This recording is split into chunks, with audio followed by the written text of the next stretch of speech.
क्यों सुननी चाहिए भागवत?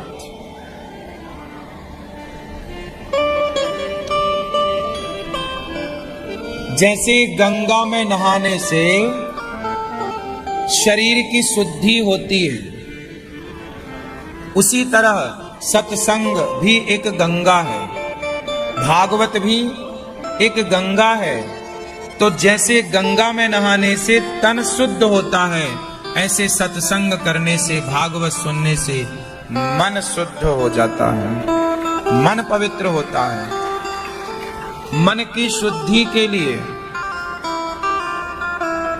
आत्म कल्याण के लिए, पितरों की सद्गति के लिए, हमसे जाने अनजाने में कोई पाप हुए हैं, उन पाप के प्रायश्चित के लिए हमें भागवत सुनना चाहिए। कई बार हमसे पाप होते हैं, हमें नहीं पता कि हमने पाप किया है। हम रास्ते से जा रहे थे, चींटियां मर गई। आप बारिश में गाड़ी चलाते हैं, ना जाने कितने मेंढक आपके टायर के नीचे, गाड़ी के नीचे आके मरते हैं, आपको पता ही नहीं। जब आप गाड़ी चलाते हैं, कितने कॉकरोच, कितने जीव जंतु उड़ते हुए ना आपकी गाड़ी में टकरा टकरा के। जब आप रोटी बनाते हैं, पहले के जमाने में चूल्हा था, लकड़ी और ओपलों का प्रयोग होता था, कंडों का। तो उस लकड़ी ओपलों में कितने चींटियां और छोटे छोटे जीव जंतु हम नहीं देख पाते थे, वो जल जाते थे। आज भी आप लोग चलते हैं, बहुत सारी चींटियां मर जाती हैं। आपके घर में आप झाड़ू लगाते हैं, ना जाने कितनी चींटियां मर जाती हैं। आप लोग वो हिट वगैरह डालते हैं ना, कितने मच्छर, कितनी मक्खियां। किसान लोग दवाई डालते हैं फसलों में, कितनी इल्लियां।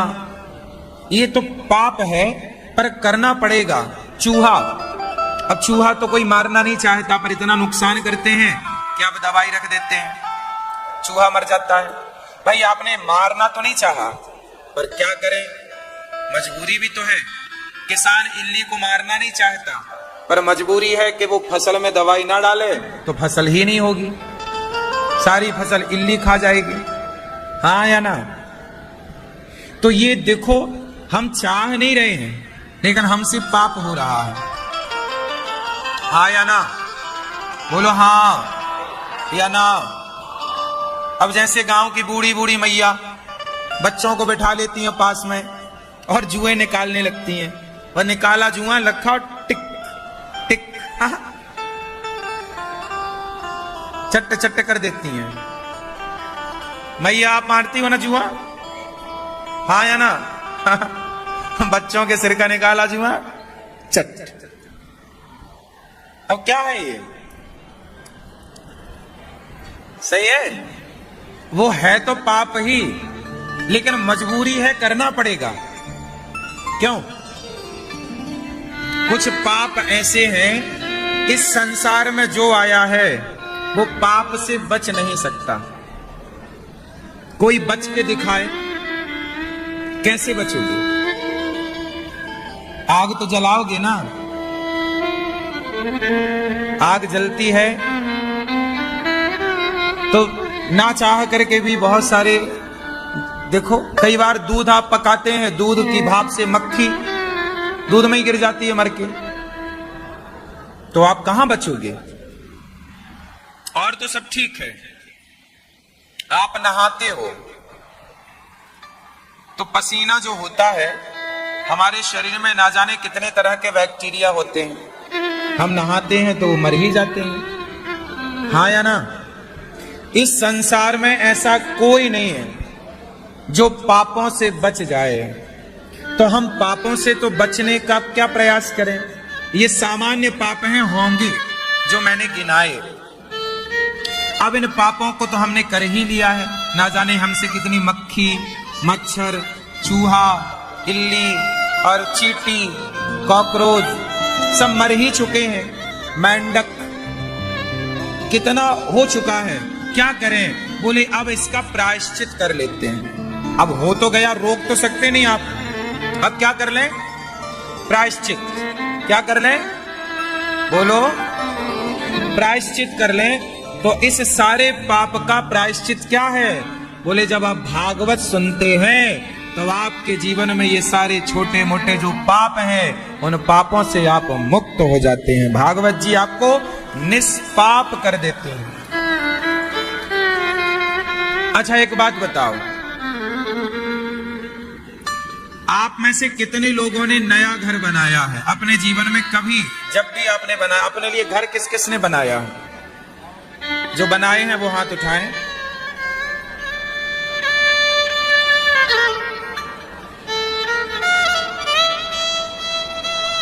बैठो।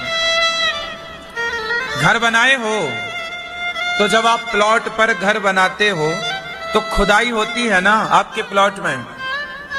जब आप कोई नया प्लॉट खरीदते हो तो उस प्लॉट में बहुत सारे पेड़ पौधे होते हैं, आप उन्हें छोटे मोटे झाड़ियों को उखाड़ देते हैं। आप वहां खुदाई करते हैं तो ध्यान से देखेंगे बहुत सारी चींटियां होती हैं जिनका ठिकाना वर्षों से वही था।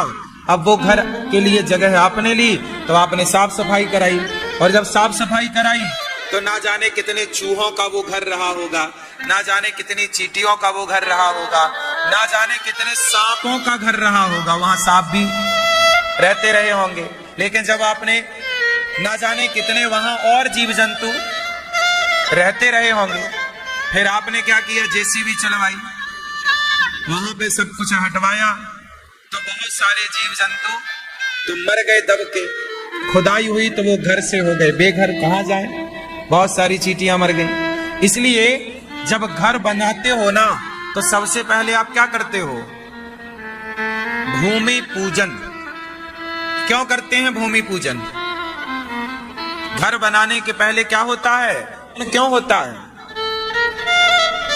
भूमि पूजन जब होता है तो हाथ जोड़ के हम वहां उस प्लॉट में जितने जीव जंतु थे हम उन सबसे प्रार्थना करते हैं, हे भगवान अब आपकी कृपा से यहाँ एक घर बनाना चाहते हैं। जब हम घर बनाएंगे तो हमसे ना जाने कितने जीव जंतुओं की हानि होगी। तो हे प्रभु इस पाप से आप हमें बचाएं। हम जानकर ये पाप नहीं कर रहे हैं, इन जीवों की हत्या नहीं कर रहे हैं, पर करना मजबूरी है। अब चींटियों से आप कह तो नहीं सकते कि चलो चींटी खाली करो, हम जेसीबी ला रहे हैं, ए चूहा भाई साहब चलो खाली करो, तो हम यहां घर बना रहे हैं। आप तो सीधा जेसीबी घुसा देंगे, काम स्टार्ट कर देंगे, खुदाई स्टार्ट हो जाएगी, जिससे वो जीव जंतु निश्चित मर ही जाएंगे, हाँ या ना? तो उस पाप से बचने के लिए हम शुरू में क्या करते हैं, पूजा करते हैं। इसलिए हमारे यहाँ एक परंपरा है चींटियों को दाना डालने की। जिस घर में आप रहते हो आपसे पहले उस घर में, उस प्लॉट में चींटियों का बसेरा था, हाँ या ना? चींटी मतलब हर छोटे जीव जंतु को आप चींटी मान लो, केवल चींटी नहीं और भी चींटी की तरह दिखने और चलने वाले, रेंगने वाले। इसलिए हम सनातनियों ने क्या कहा कि चींटी हमने तुम्हारा घर उजाड़ा है, हमने तुम्हारे घर में अपना घर बनाया है, लेकिन याद रखना हम सदा तुम्हारी संतान को, तुम्हें जीवन भर पहले खाने से पहले मुट्ठी भर आटा तुम्हारे नाम का निकालते रहेंगे। पहले तुम्हारा पेट भरेंगे फिर हम खाएंगे।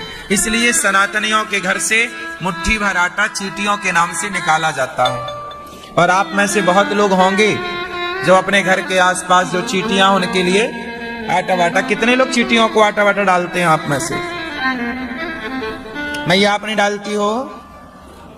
गुड़ डाला करो,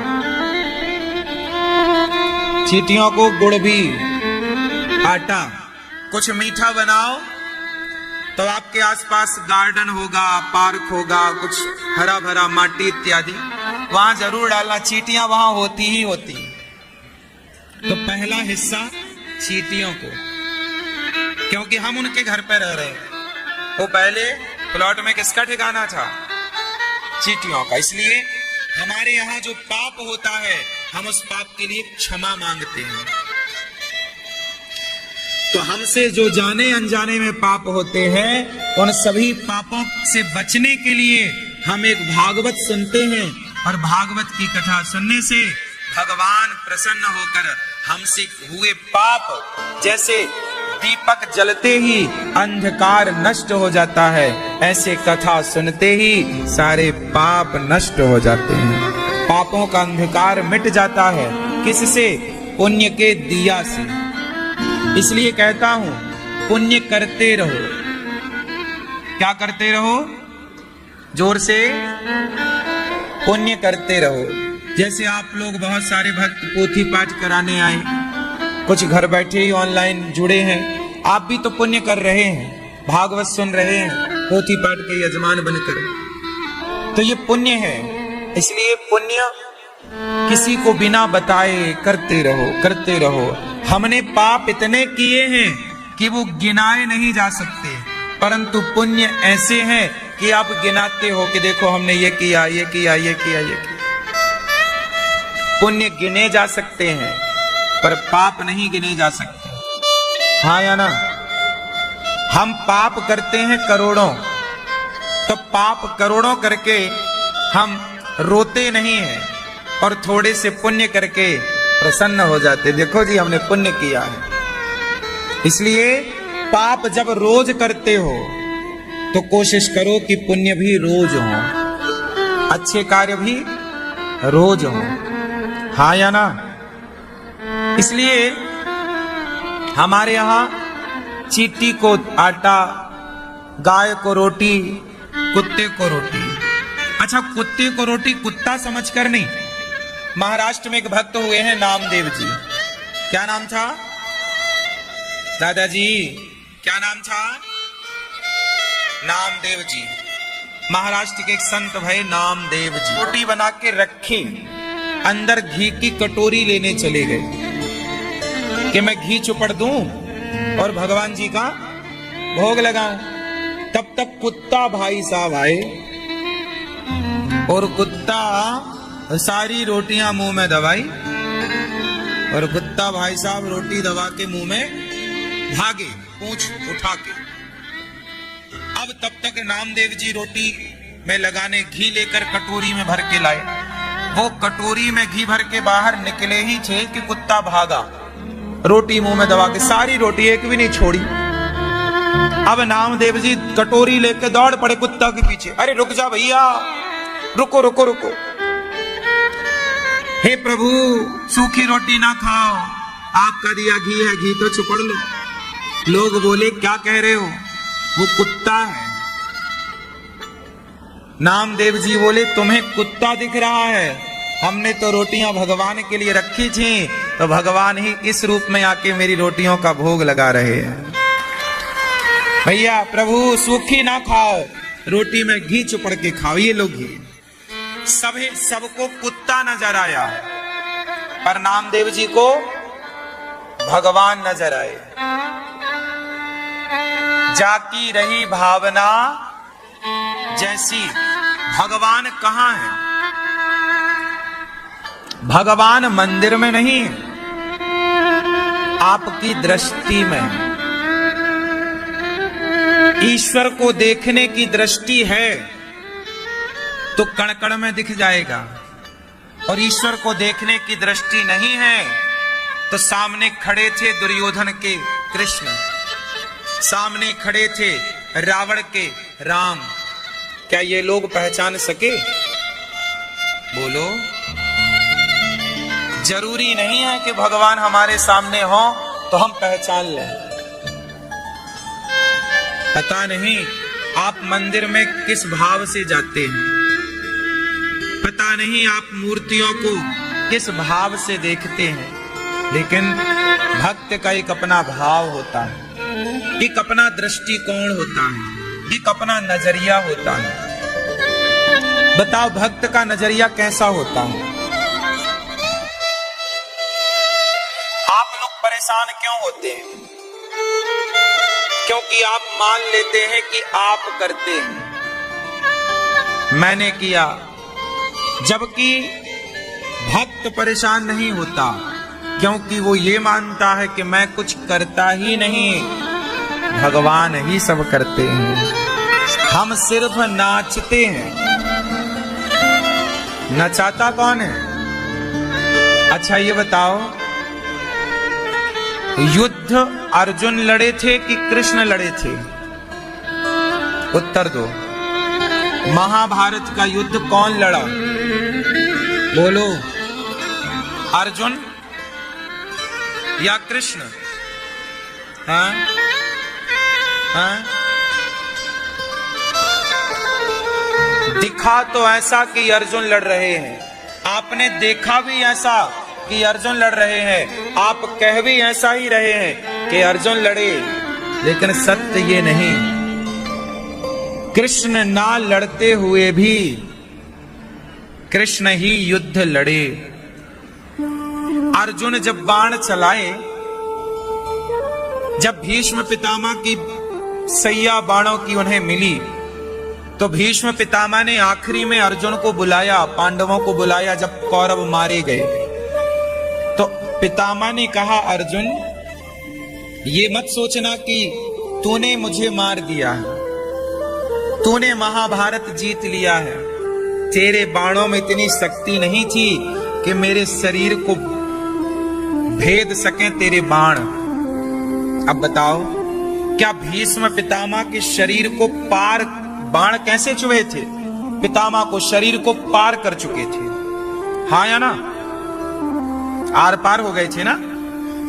भगवान पितामह ने कहा, अर्जुन तुम्हारे बाणों में इतना बल नहीं था कि मेरे शरीर को भेद सके,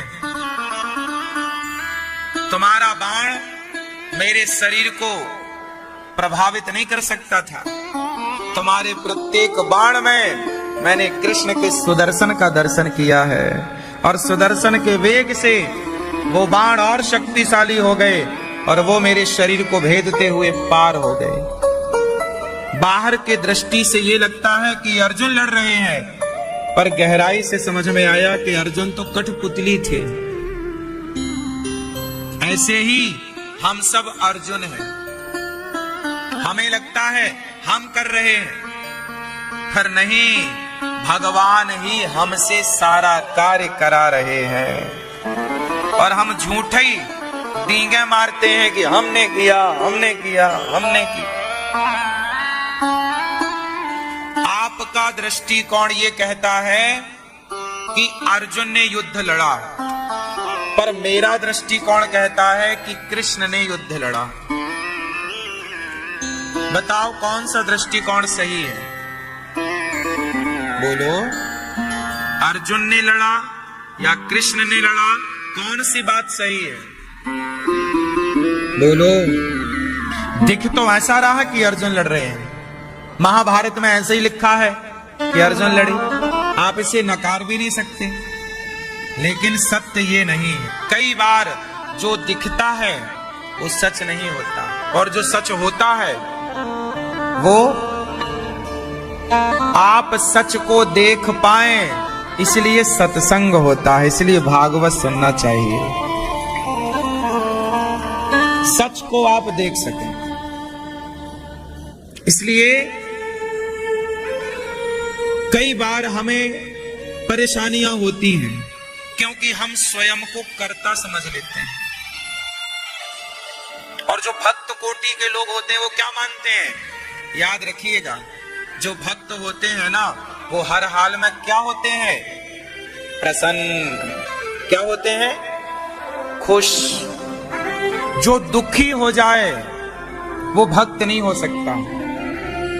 आप दुखी कब होते हैं? जब आपको ये लगता है कि मेरा अपमान हुआ, मेरा सम्मान हुआ। जब आपका अपमान होगा तो आप दुखी होंगे, जब आपका सम्मान होगा आप सुखी होंगे। आप ये मान लेंगे कि मेरा अपमान हुआ, मेरा सम्मान हुआ, तो आप भक्तों की श्रेणी में हैं ही नहीं। आप कहां भक्तों की श्रेणी में? आप ये मान रहे हैं कि मेरा अपमान हुआ, आप ये मान रहे हैं कि मेरा सम्मान हुआ। जो भक्त की श्रेणी में होगा वो अपमान से प्रभावित नहीं होगा और सम्मान से प्रसन्न नहीं होगा। वो ये मानेगा कि ये अपमान भी मेरा नहीं, ये सम्मान भी मेरा नहीं, मैं क्या कर रहा हूं? भगवान मेरे से सब कुछ करा रहे हैं।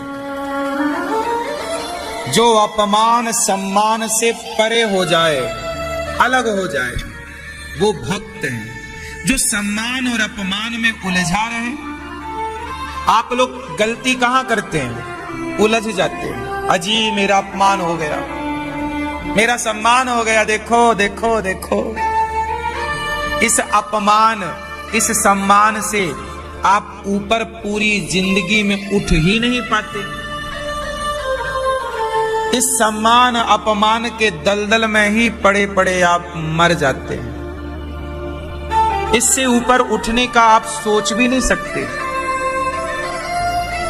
आप सोचते भी नहीं हैं। इसलिए आपसे कहता हूं, मैं आपको एक अलग दृष्टिकोण देना चाहता हूं, एक अलग जीवन देना चाहता हूं। हमारे यहां सम्मान को जानते हो क्या बोला गया है? प्रतिष्ठा को विष्ठा के समान उपमा दी है ऋषियों ने। प्रतिष्ठा कैसी है? विष्ठा के समान। विष्ठा समझते हैं? मलमूत्र। यदि आप प्रतिष्ठा में उलझ गए तो आप भक्ति नहीं कर पाएंगे। भगवान के मतलब के वो लोग हैं ही नहीं जो सम्मान की भूख रखते हैं। भगवान के मतलब के तो वो हैं जो सम्मान से प्रभावित ना हो और अपमान से प्रभावित ना हो। हर हाल में वो हैप्पी रहे, खुश रहे, वो भक्तों की लिस्ट में हैं। अब आप बताओ कि क्या सम्मान और अपमान को आप जीत सकते हैं? लोग कहते हैं मन को जीतो। भाई मन को तो जीतना फिर भी सरल है, मन को जीतना फिर भी सरल है। मान बढ़ाई जे तजे, है ना? मान बढ़ाई जो तज दे वही तजना है, वही छोड़ना है। आप क्या छोड़ सकते हैं? अच्छा बताओ।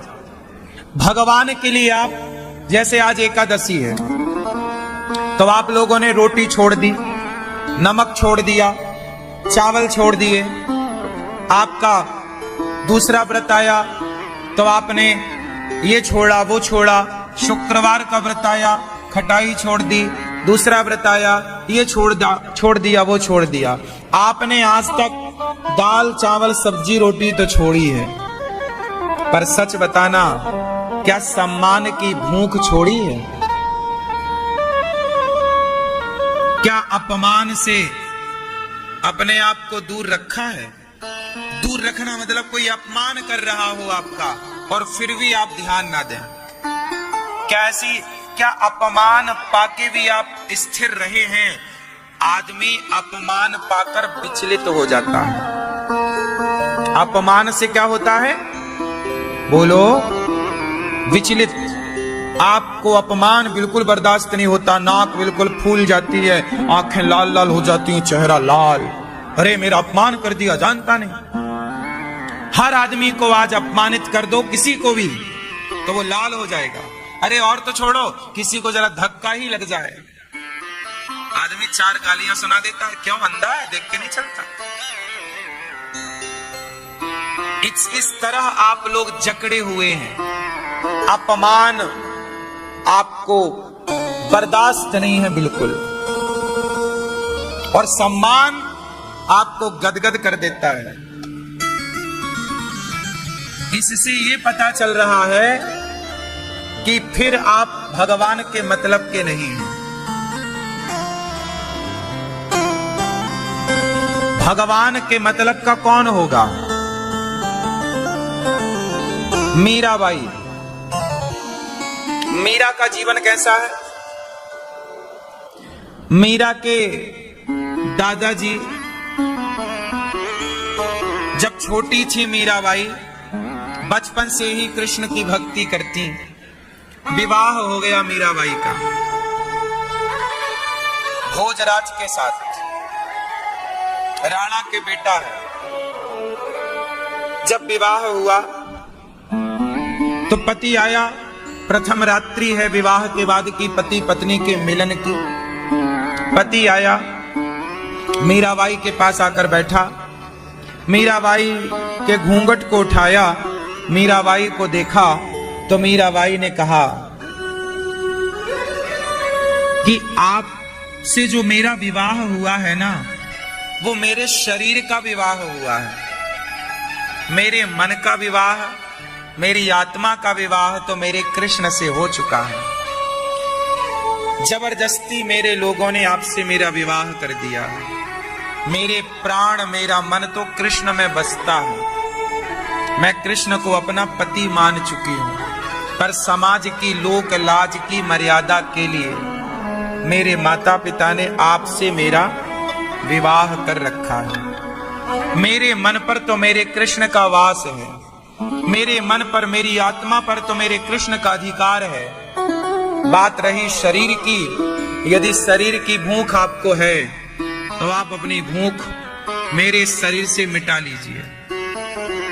आपका कब्जा शरीर पर तो हो सकता है, मेरे मन, मेरी आत्मा पर तो मेरे कृष्ण का कब्जा है।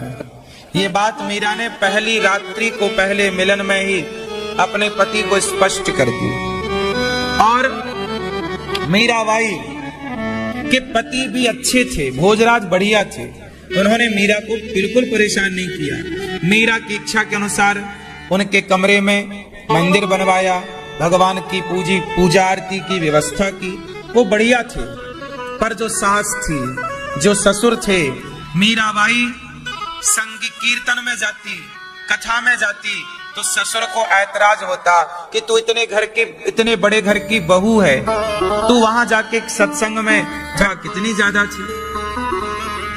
बोले तुम जाती हो, हमारे कुल का नाम खराब होता है। अब या तो कुल का नाम बचाए या तो कृष्ण से प्रेम करे। अब जैसे शराबी शराब के बिना कहां रह पाता है, गंजेड़ी गांजा के बिना कहां रह पाता है, जैसे शराब का नशा शराबी को शराब की ओर बढ़ाता है, ऐसे जब भक्ति का नशा लगता है तो कोई बिना सत्संग के रह ही नहीं सकता। आप सत्संग के बिना रह लेते हैं, इससे ये पता लगता है कि अभी भक्ति प्रवेश नहीं की अंदर। जिस दिन प्रवेश कर जाएगी भक्ति, तो जैसे शराबी शराब के बिना नहीं रह पाता, काम ही नारी पियारी जिमी लोभ ही के प्रिय दाम, तिमि रघुनाथ निरंतर प्रिय लाग्यो मोहिराम। जैसे कामी स्त्री के बिना नहीं रह सकता, लोभी धन के बिना नहीं रह सकता, ऐसे भक्त भगवान की कथा, भगवान के कीर्तन, भगवान के दर्शन के बिना रह ही नहीं सकता। और रह ले तो मीराबाई को जबरदस्ती रखा पर रुकी नहीं। सारी अपने सम्मान को मीराबाई ने छोड़ दिया कि नहीं? क्या सम्मान का उन्होंने कोई बोध रखा कि नहीं जी मेरा सम्मान बिगड़ेगा, मैं जाऊंगी? क्या उन्होंने अपमान से आहत हुई?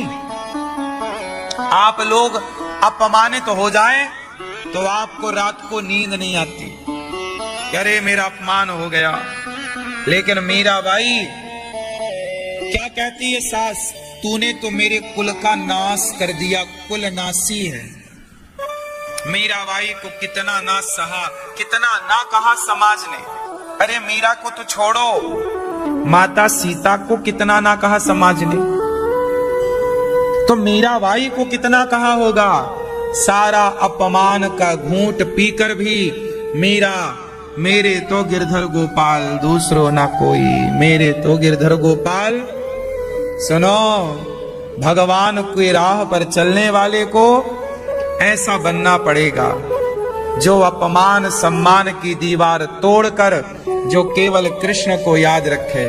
भागवत जी में कथा है, आखिरी में एक पंडित जी की, एक पंडित जी थे, वो बड़े कंजूस थे, ना पत्नी को कुछ पहनाते बढ़िया साड़ी वाड़ी महंगी, ऐसे सामान्य तो सस्ती वस्ती देते, ना तो बढ़िया खाते, ना बढ़िया घर बनाए। पैसा बहुत था पंडित जी के पास, पर 1 रुपए भी उन्होंने खर्च नहीं किया। आखिरी में पत्नी ने और बच्चों ने योजना बनाई कि इस बूढ़े को मार देते हैं। क्योंकि देखो कुछ हमारे लिए खर्च तो करता नहीं। ये योजना उस बूढ़े आदमी के कान में आ गई। उसने सुन लिया उस पंडित जी ने कि ये मेरे बच्चे, मेरी पत्नी मुझे मारने का प्लान कर रहे हैं। उस बूढ़े के अंदर वैराग्य हो गया। अरे राम राम राम, जिस परिवार के लिए मैं कमाता रहा, जोड़ता रहा, वो परिवार मुझे समझ ना सका और मुझे ही मारने चला। उसने सब कुछ सौंप दिया अपने परिवार को, ये लो ऐस करो, और खुद घर छोड़कर चला गया। अब जब बाहर निकला तो लोगों ने, अरे कंजूस कहीं का, लोगों ने अपमान किया कि इसने तो जीवन भर देखो जोड़ा है, खर्चा कुछ नहीं किया, ना किसी को पानी पिलाया, ना किसी को भोजन कराया। लोग अपमान करते, उसके ऊपर धूल फेंकते, कोई उसे गालियां देता। वो सोता तो कुछ लोग आके उसके ऊपर सुसु कर देते। इस तरह का अपमान, इस तरह का अनादर। लेकिन वो इस अनादर से बिल्कुल भी प्रभावित नहीं हुआ, वो इस अपमान से बिल्कुल भी प्रभावित, बोलो, नहीं हुआ। और उसने हर परिस्थिति में, अब ना उसे कोई सम्मान करता तो वो सम्मान की तरफ भी ना देखता, कोई अपमान करता तो वो अपमान की तरफ भी ना देखता। हर हाल में वो केवल श्रीमन्नारायण, श्रीमन्नारायण, श्रीमन्नारायण, केवल एक भगवान की तरफ देखता, एक ईश्वर की तरफ। अब उसे कोई यहां वहां कुछ दिखाए तो वो कुछ ना देखे, ना अपमान को देखे, ना सम्मान को देखे। और जब ऐसी स्थिति में पहुंच गया कि केवल भगवान का नाम निकलता है, कोई उसे लात मार दे, वो कहीं बैठे तो लोग आए और उसके लात पांव का प्रहार करते। इस तरह वो अपमानित हुआ, लेकिन कोई एक शब्द उसने ना कहा, एक बार भी उसने पलटकर जवाब ना दिया। तब उसकी सहनशीलता पर, उसके नाम जप पर, उसकी सच्ची भक्ति पर भगवान प्रसन्न हो गए। वाह, ये है भक्तों का लक्षण। भक्त जो है वो कभी विचलित, और जो विचलित हो गया वो भक्त है ही नहीं। इसलिए आपने देखा होगा, मैं भी इन महापुरुषों की बातें सुनकर, पढ़कर, मैं केवल सुना नहीं रहा हूं, मैं सीखता हूं। मुझे भी लोग कितनी गालियां देते हैं, लोग मुझे भी कितना अपमानित करते, अनादर करते, लेकिन मैं हर हाल में समझता हूं कि ये भगवान की लीला है। जैसे रखे राम जी रहना चाहिए, और सीताराम सीताराम। यदि मैं विचलित हो गया आपके विचलित करने से, तो फिर भगवान की नजरों से गिर जाऊंगा। इसलिए भगवान से प्रार्थना है कि पहाड़ से गिर जाऊं तो गिर जाऊं, पहाड़ से गिरूंगा तो शायद खड़ा हो सकूंगा, पर विधाता की नजर से गिरूंगा तो कभी खड़ा ना हो सकूंगा। इसलिए मुझे इस बात का कोई डर नहीं है कि आपकी नजरों में मैं हूं या गिर चुका हूं। मैं इस बात से परेशान नहीं हूं कि आपकी नजरों से गिर रहा हूं। मुझे डर इस बात का है कि भगवान की नजरों से ना गिर जाऊं। से किसकी नजरों से? इंसानों की नजरों से गिरने का डर ना रखिए। इंसानों ने तो अपनी नजरों से, कुछ लोगों ने तो माता सीता को भी अपनी नजरों से गिरा दिया था उस समय, हाँ या ना? फिर दुनिया की नजरों पे ना चढ़िए, ना उतरिए। आप दुनिया को खुश करने निकलेंगे, कभी ना खुश कर पाएंगे। एक भगवान को खुश करिए। और भगवान को खुश करने का सबसे बढ़िया तरीका क्या है, आप बताओ? भगवान को खुश करने का सबसे बढ़िया तरीका क्या है, हमारी मैया बताएंगे।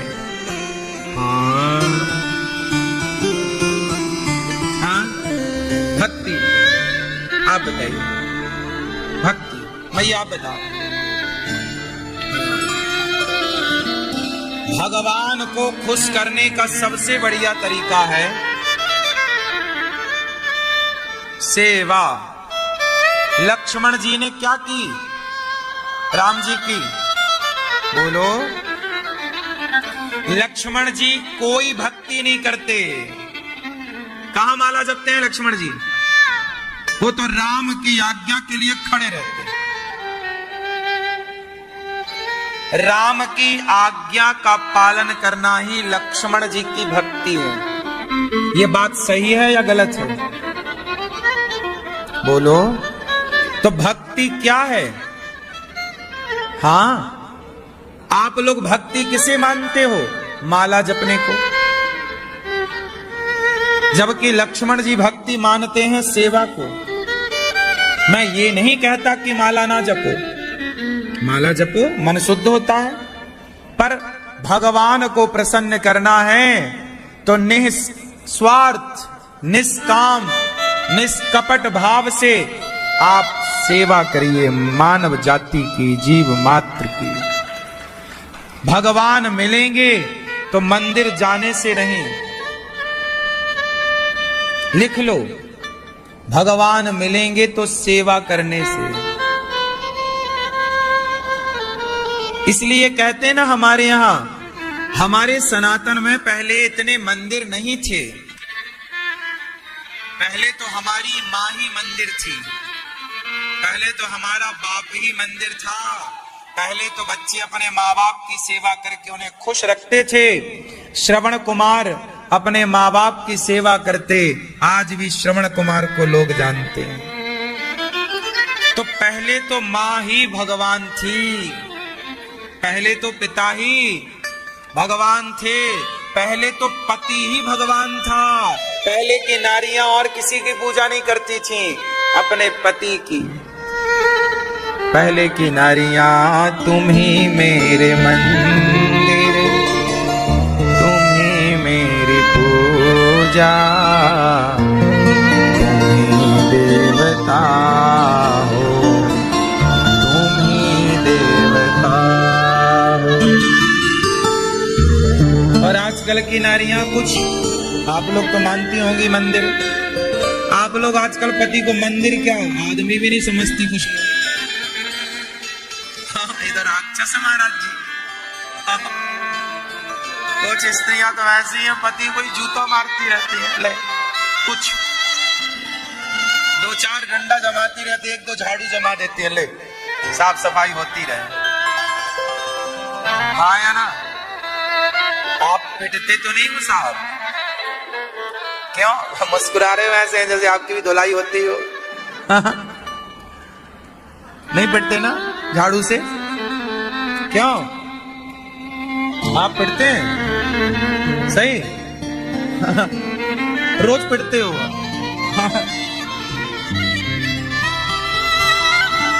दिन में 2 बार पिटते हैं ये तो। कहां मैया जी इनकी धर्मपत्नी? अभी घर पे इसलिए बोल पा रहे हैं, वो होती तो नहीं बोलते।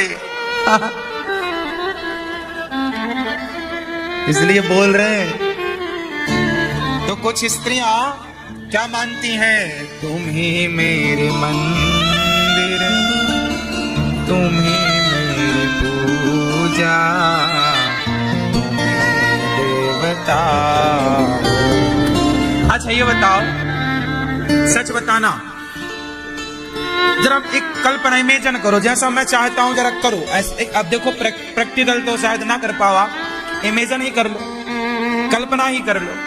सोचो सोचो कि एक बेटा है जो अपने माँ बाप की पूजा करता है, आज्ञा का पालन करता है, और उसकी पत्नी है जो उसकी पूजा करती है, और उस पत्नी और उस पति का एक बच्चा है वो उनकी पूजा करता है, और एक दूसरे की बात मानते हैं, एक दूसरे का सम्मान करते हैं, एक दूसरे को प्यार करते हैं। अब बताओ, जहां ऐसे लोग हों वो घर घर है या स्वर्ग वैकुंठ है? उत्तर दो।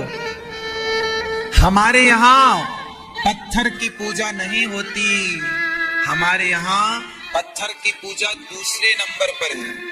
पहले माता पिता पति की पूजा होती है। लेकिन आज का समाज भटक गया है मेरी माँ। आज का बेटा अपनी माँ की पूजा नहीं कर रहा है, बाप की पूजा नहीं कर रहा है, पति की पूजा नहीं हो रही है। सिर्फ मंदिर में जाकर लोग भगवान को मंदिर में ही देख रहे हैं, ना पिता में, ना माँ में, ना पति में, कहां कोई देख रहा है। इसलिए आजकल गृहस्थियां बिगड़ रही हैं। तलाक कितने बढ़ गए। यदि स्त्रियां अपने पति को देवता मानने लग जाएं, भगवान मानने लग जाएं, और पुरुष अपनी पत्नी को देवी मानने लग जाए, क्या भगवान राम माता सीता का अपमान करते हैं? लड़ गए रावण से सीता माता के लिए, लंका जला दी रावण की सीता माता के लिए। एक नारी के प्रति कितना समर्पण भगवान राम का है, ये हर पुरुष को सीखना चाहिए। इससे, इन बातों से ही आपकी गृहस्थी अच्छी होगी। लेकिन आप लोगों को लगता है कि बस भगवान तो मंदिर में है। जो भगवान पत्थर में हो सकता है वो आपकी माता में और आपके पिता में तो हो ही सकता है ना। इसलिए ये दास अनिरुद्ध माताओं की सेवा करता है। गौरी गोपाल आश्रम में 288 माताएं रहती हैं। हम माओं की सेवा करते हैं। लक्ष्मण जी ने क्या किया? राम जी की सेवा। अनिरुद्धाचार्य क्या करता है? मैं सेवा से ही भगवान को प्रसन्न करता हूं। आप लोग पूजा करते हैं, करिए, पाठ करते हैं, करिए, सब अच्छा है। कोई मंदिर जाना गलत नहीं है, जप तप करना बिल्कुल गलत नहीं है, पर ये दूसरे नंबर पर है। पहले सेवा करो, सेवा के बाद समय बच जाए तो मंदिर चले जाना। उदाहरण समझो, आप में से कितने लोग पंडरीनाथ जी को जानते हैं? पंढरपुर विठल भगवान, विठलनाथ जी के बारे में कितने लोग जानते हैं? नहीं जानते? महाराष्ट्र में जैसे वृंदावन में बिहारी जी हैं, ऐसे महाराष्ट्र में पंढरपुर है, जहां पंडरीनाथ भगवान है। कमर में हाथ रख के ऐसे विठलनाथ जी को कभी आपने देखा होगा, ऐसे कमर में हाथ रख के खड़े हैं। कौन? विठलनाथ जी। इनकी एक कथा मैं आपको सुनाऊं, कहां से स्टार्ट हुई, कौन है, क्या इनका इतिहास रहा है। सुनो, क्या हुआ कि एक पुंडरीक नाम के एक भक्त थे। भक्त नहीं, सामान्य बालक था पहले तो। फिर पुंडरीक नाम के एक जो भक्त थे, वो उनका एक लौता बेटा था अपने माँ बाप का। तो माँ बाप का एक लाडला बेटा, तो माँ बाप उससे बहुत प्यार करते। पुंडरीक बड़ा हुआ तो विवाह हुआ, और जब विवाह हुआ तो वो अपनी पत्नी में इतना आसक्त हो गया कि अपने बूढ़े माँ बाप को इग्नोर करने लग गया। बूढ़े माँ बाप की सेवा करनी उसने छोड़ दी। जब बूढ़े माँ बाप की सेवा करनी उसने छोड़ दी, तब बूढ़े माँ बाप को लगा कि अब तो हमारा बेटा देखता भी नहीं, अब घर में रहने से कोई फायदा नहीं। तो दोनों पति पत्नी, बुढ़ा बुढ़ी ने, माँ बाप ने विचार किया कि चलो अब तीर्थ यात्रा चलते हैं, वहीं मर जाएंगे, अब घर नहीं आएंगे वापस, क्योंकि बेटा तो देखता भी नहीं, आदर सत्कार करता ही नहीं। तो माँ बाप तीर्थ यात्रा के लिए निकल गए। तो बहू, तो जो पुंडरीक जी की जो बहू थी, पत्नी, उसने कहा पति से, सुनते हो, आपकी माँ विवाह में इतना बड़ा हार पहन रखा था, उसने तो अभी तक दिया ही नहीं, लगता है झोले में रख के जा रही है, जाओ हार निकाल लेना बस। तो अब माँ बाप तीर्थ यात्रा पर निकले बैलगाड़ी से। उस समय बैलगाड़ी का जमाना था, तो बैलगाड़ी पर वो चढ़े और दोनों पति पत्नी तीर्थ यात्रा के लिए निकले। तो बेटा पीछा करता करता काशी पहुंचा। काशी में गंगा के तट पर दोनों पति पत्नी स्नान किए, कुछ खाने का रहा होगा तो खाए, और गंगा के किनारे झोला सिर के नीचे दबाकर सो गए। सुबह दोपहर के 3 बज रहे, रात्रि के 3 बज रहे थे।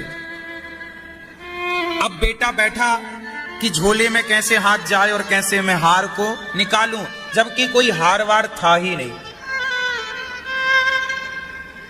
अब कुंडली पीछा करते करते काशी आ गया और वो माँ बाप से दूर रहता, केवल देखता कि मौका मिल जाए तो झोला उठा के भाग जाऊं।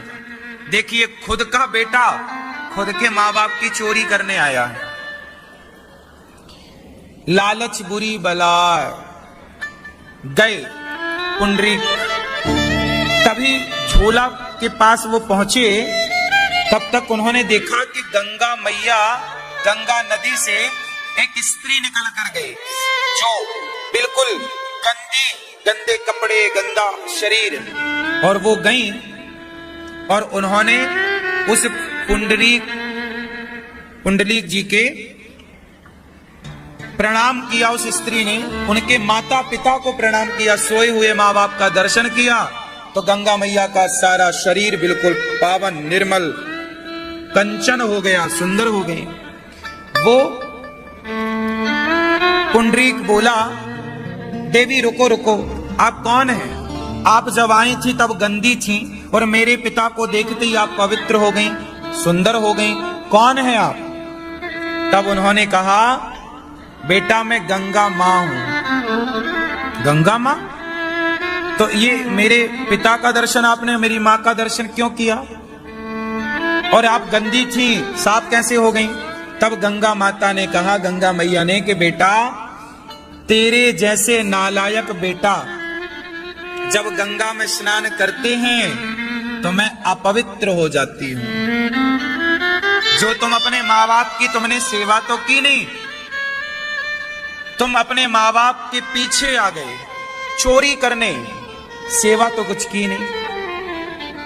जब तुम जैसे पापी बेटा गंगा में स्नान करता है तो मैं अशुद्ध हो जाती हूं, अपवित्र हो जाती हूं।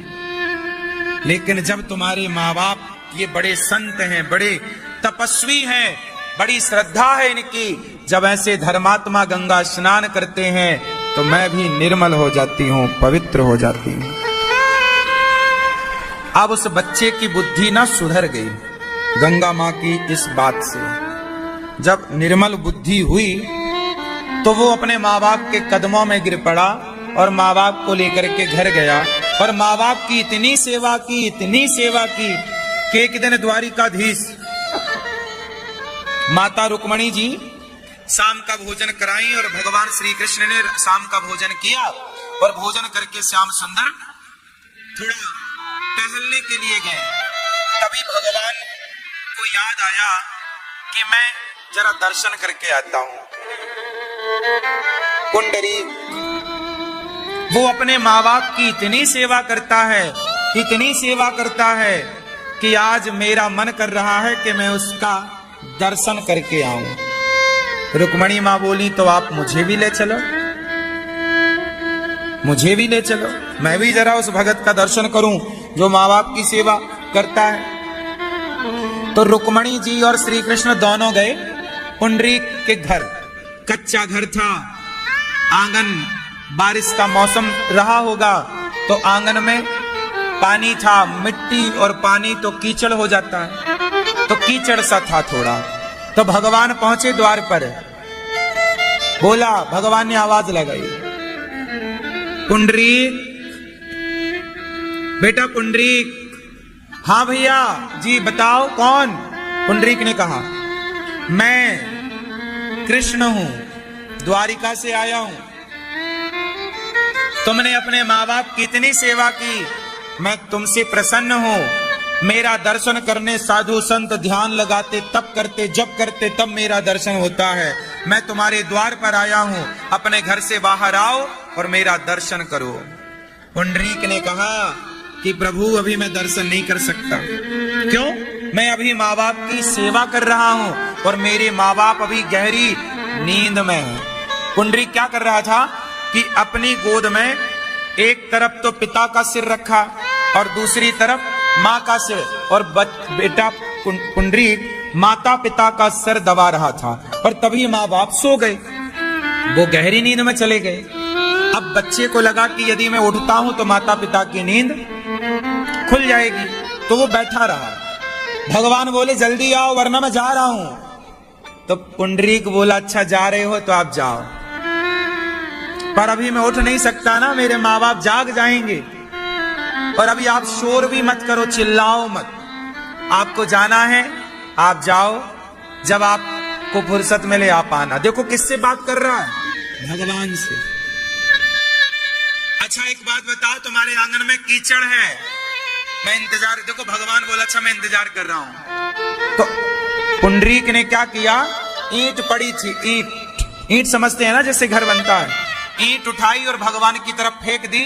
बोले इस पर खड़े हो जाओ, आपको कीचड़ लग रहा होगा ना, पांव गीले और, तो ईंट पर खड़े हो जाओ। ईंट फेंक दी भगवान की तरफ। तो भगवान ईंट पर खड़े और कमर में हाथ रख के इंतजार कर रहे हैं, जल्दी आओ जल्दी आओ। भगवान बोले पुंडरीक बेटा तुम्हें लगता नहीं कि तुम भगवान का दर्शन कर लो, जल्दी तुम्हें कर लेना चाहिए। भगवान मैं चला गया तो? पुंडरीक बोला कि जिन माता पिता की सेवा के बल पर आप यहां तक आए हैं ना, तो प्रभु इतनी कृपा करो कि मेरे द्वार के भीतर आकर मुझे यहीं से दर्शन देने की कृपा करो। भगवान भीतर आए, भगवान का दर्शन किया। भगवान ने कहा पुंडरीक तुमने माँ बाप की इतनी सेवा की, इतने सच्चे भाव से की कि मैं खिंचा चला आया। सच बताता हूं, सेवा करने वाला भगवान के पास नहीं जाता, भगवान स्वयं उसके पास आते हैं। कुछ मांग लो, कहा पुंडरीक ने कि प्रभु आप अभी जैसे खड़े थे ना वैसे खड़े हो जाओ उस ईंट के ऊपर। भगवान ईंट के ऊपर खड़े हो गए, कमर में हाथ रखे। पुंडरीक ने कहा प्रभु आपका ये दर्शन मैं करूं ऐसा नहीं, मेरे माता पिता अभी जागेंगे तो वो भी आपका दर्शन करेंगे, मां रुक्मणी का भी दर्शन करेंगे, और तमाम भक्तों को आप ऐसे ही दर्शन देकर कृतार्थ कीजिए। भगवान बोले कि अच्छा तुम्हारी क्या इच्छा है? पुंडरीक बोले कि आप यूं ही खड़े रहिए और सारे भक्तों को दर्शन देकर पतितों को पावन करते रहिए अपने दर्शन से। भगवान बोले मैं जरूर ऐसे ही खड़ा रहूंगा तुम जैसे भक्तों के लिए। तब से लेकर आज तक भगवान कमर में हाथ रख के पंडरीनाथ जी पूरे दुनिया में एक पंडरीनाथ जी ऐसे हैं जहां भगवान श्री कृष्ण के साथ राधा जी नहीं रुक्मणी माता विराजी हैं। रुक्मणी माँ पंढरपुर में पंडरीनाथ जी के पास रुक्मणी माँ विराजी हैं। आज भी कमर में हाथ रख के भगवान खड़े हैं। किसके लिए? भक्त के लिए। किस भक्त के लिए? जो माता पिता की सेवा करता है। इसलिए भगवान को मंदिर में ढूंढने ना जाओ, माता पिता में ही भगवान का दर्शन करो। ये दास अनिरुद्ध ये बातें केवल कहता है ऐसा नहीं, मैं रोज अपनी वृद्ध माओ के चरण दबाकर रोज माओ की सेवा करके उन्हें खुश रखता हूँ, और मुझे लगता है कि मैं माओ की सेवा करता हूँ तो माओ की सेवा नहीं भगवान की सेवा हो रही है। ये आपसे भी प्रार्थना करता हूँ कि आप भी गौरी गोपाल आश्रम में जो बेसहारा वृद्ध माताएं रहती हैं, आप भी इन वृद्ध माओ का सहारा बने, आप भी सेवा से जुड़ें। 288 माएं हैं। अब सोचिए आप तो एक माँ की सेवा करते होंगे, ये दास अनिरुद्ध तो इतनी माओं की सेवा करता है जैसे बन पड़ती है। तो ये किसकी इच्छा है? मेरी नहीं, भगवान की। मैं कुछ नहीं करता, भगवान कराते हैं, इसलिए सब हो रहा है।